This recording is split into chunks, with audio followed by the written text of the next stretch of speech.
Je suis Annie Bacon, je suis auteure de romans jeunesse et game designer en jeux vidéo.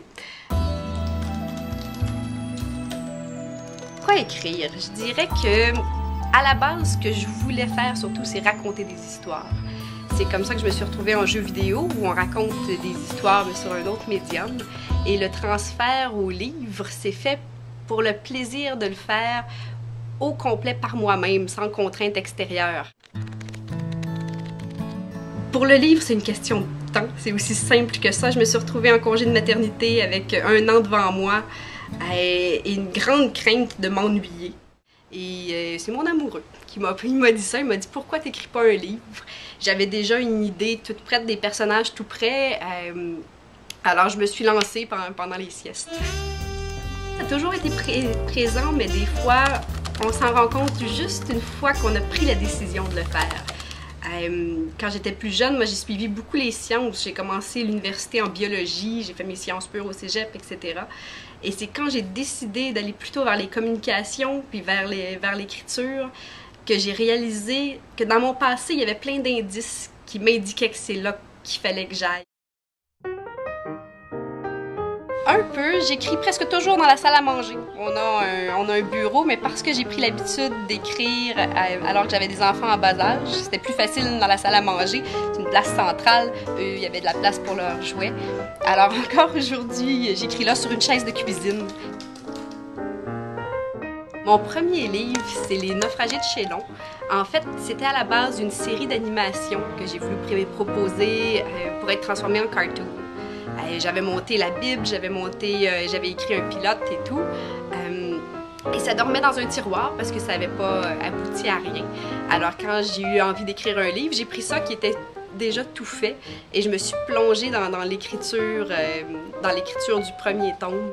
L'inspiration de ça, je dirais que côté influence, il y a une grande partie du Club des 5. Et l'autre inspiration, c'est une déception d'enfance que j'ai eue. Je rêvais beaucoup de grands explorateurs quand j'étais petite. Le plaisir d'arriver sur une île où tu découvres des créatures que tu n'as jamais vues, ni à la télé, ni dans un film, ni une illustration, une photo. Vraiment quelque chose de complètement nouveau. Et quand j'étais jeune, quand j'ai eu des cours de géographie, j'ai eu cette espèce de gros feeling que zut, tout est déjà exploré, je ne pourrai jamais vivre ça. Et j'ai décidé de le vivre dans les livres. Avant la première publication, il y a vraiment le premier appel d'éditeur. Et ça, pour en avoir parlé à d'autres auteurs, c'est toujours un grand moment parce que on écrit tout seul chez nous, on n'a aucune idée si ce qu'on écrit c'est bon, on le fait lire à des amis qui nous disent que c'est bon, mais c'est nos amis, alors on les croit qu'à moitié. Et là, on envoie notre manuscrit dans des belles grosses enveloppes jaunes parce que j'avais aucun contact dans l'industrie. Je suis vraiment passée par la méthode la plus classique. Donc, j'ai dû envoyer mon manuscrit à 15 éditeurs jeunesse environ. Et là, on attend. Puis on attend à côté du téléphone. Et un jour, le téléphone sonne et c'est un éditeur qui nous dit « J'ai adoré ton livre, je veux le publier. » Et le feeling que ça procure une espèce de... une justification du temps qu'on a passé là-dessus, du fait qu'on a peut-être du talent, qu'on est peut-être fait pour faire ce métier-là. Pourquoi écrire jeunesse plutôt que pour adultes? Des fois, il y a des gens qui me disent c'est parce que tu commences, tu as peur d'écrire adulte, que c'est une passe, et que je vais peut-être passer à autre chose. Peut-être, mais pour l'instant, c'est vraiment à eux que j'ai envie de raconter des histoires. J'ai toujours eu une grande affinité avec la culture jeunesse.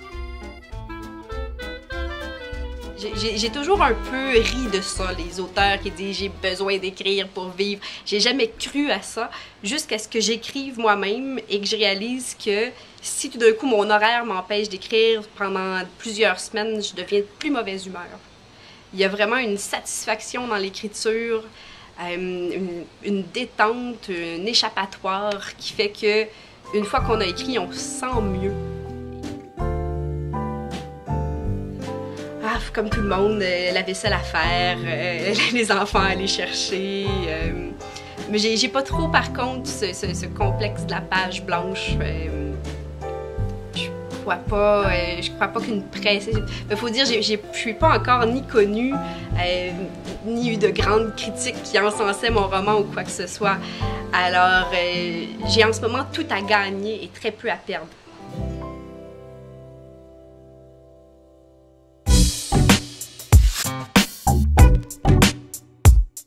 Je vais vous faire réalisatrice.